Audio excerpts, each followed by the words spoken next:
Assalamualaikum warahmatullahi wabarakatuh. Alhamdulillah rabbil alamin. Wassalatu wassalamu al-atammani al-akmalani ala khairi khalqillah ajma'in. Wa ala alihi wa sahbihi wa man ihtada bihadihi wastanna bisunnatihi ila yaumiddin wa ba'd. Kaum muslimin, kaum muslimat yang dimuliakan oleh Allah Subhanahu wa taala. Kita hidup di masa yang hampir seluruh sisi kehidupan kita untuk memenuhi hajat dan kebutuhan sehari-hari bersinggungan dengan sebuah dosa besar.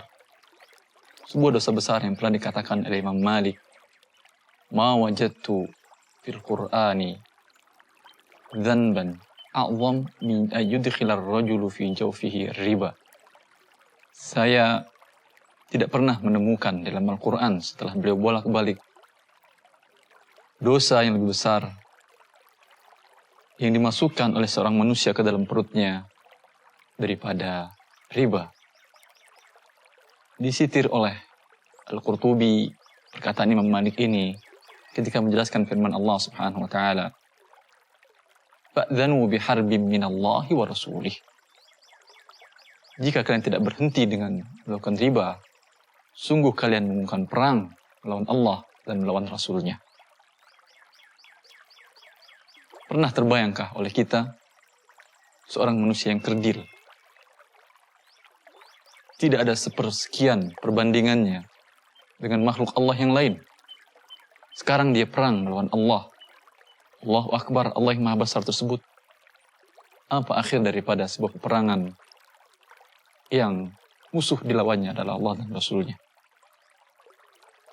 Dan dosa dari perbuatan riba dijelaskan dalam beberapa hadis bahwasanya lebih besar daripada berzina sebanyak 36 kali.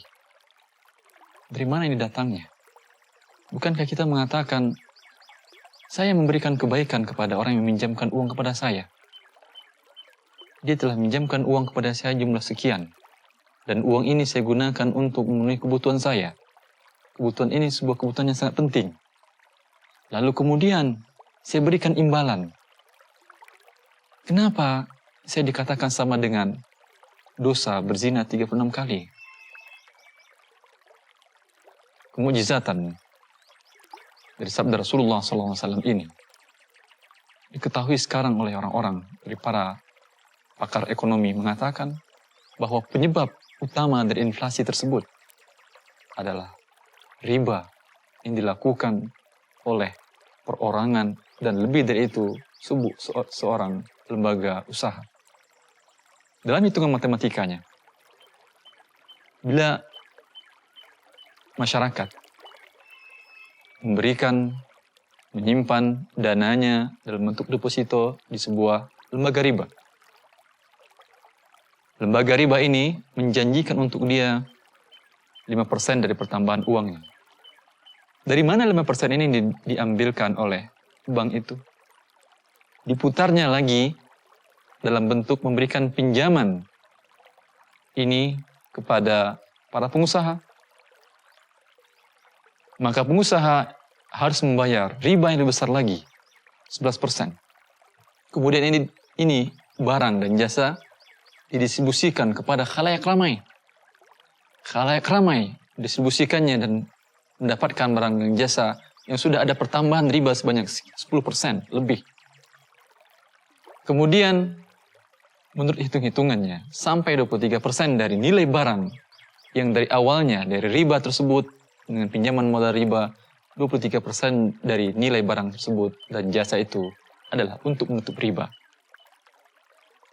Maka seorang yang fakir miskin, seorang yang mendapatkan harta yang dengan halal, lebih baik, ketika memenuhi kebutuhannya 1/4 dari nilai barang dan jasa tersebut untuk membayar riba dari tangan orang ke orang ini. Panjangnya tangan riba ini, mulai dari nasabah yang menyimpan dana deposito, pihak lembaga tersebut, pengusaha ini, belum lagi distributornya sampai kepada rakyatnya ini. Maka subhanallah, kezaliman ini lebih daripada menzalimi dosa 36 berzina jelas sekali. Belum lagi bunga ini menyebabkan inflasi. Bunga riba ini menyebabkan inflasi dan para ekonom konvensional riba tersebut mengakui ini.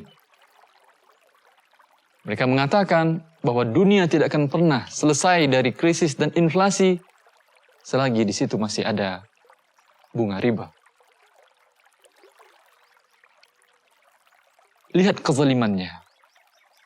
Jangan pernah berpikir bahwa saya hanya menyimpan dana saya di bank konvensional itu untuk keamanan, untuk jaminan masa depan, mendapatkan pertambahan sedikit. Jangan sampai di sana berpikir. Lihat, ratusan juta orang yang megang mata uang yang sistem moneternya dikelola dengan riba ini mengalami penyusutan uangnya. Seseorang yang berusaha bekerja keras mengumpulkan uang per bulan. Setelah terkumpul selama 10 tahun, nilainya mungkin tidak cukup setengah dari nominal yang ada pada waktu dia mengumpulkan. Kalaulah maling di dalam Islam, dipotong tangannya, dan jelas ini malingnya, tapi bagaimana dengan inflasi tadi? Makanya dosa yang besar ini diberikan oleh Allah dan diberikan ancaman ini oleh Rasulullah SAW agar kita berhenti dari melakukan riba ini. Tunduk kepada Allah Subhanahu wa Ta'ala. Pantaslah Allah memberikan sanksi bagi pelakunya. Faula wa man 'ada faulaika ashabun nar hum fiha khalidun. Siapa yang kembali berbuat riba setelah mengetahui dosa riba tersebut dan mengetahui bahwa ini sebuah riba yang diharamkan, faulaika ashabun nar. Merekalah ashab, para penghuni neraka. Khalidun, kekal mereka di dalamnya. Para ulama menafsirkan ayat ini maksud dengan kekal lama mereka di sana. Ada juga menafsirkan ini adalah untuk orang kafir yang kembali menghalalkan sesuatu yang diharamkan oleh Allah Subhanahu wa Ta'ala. Terlepas dari penafsiran para ulama ini, yang jelas Allah mensifati mereka dengan ashabun nar dan lama mereka di dalam neraka. Sering ada yang bertanya, seberapa lama saya masih boleh untuk melakukan riba ini? Jawabannya, ingat ayat ini dan camkan dari diri Anda dan bertekadlah seberapa lama Anda kuat dibakar dalam api neraka Allah.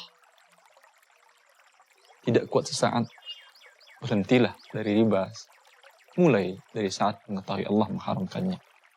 Semoga Allah Subhanahu wa Ta'ala memberikan petunjuknya, membimbing kita untuk menjauhi dan meninggalkan, bertaubat dari dosa-dosa riba ini.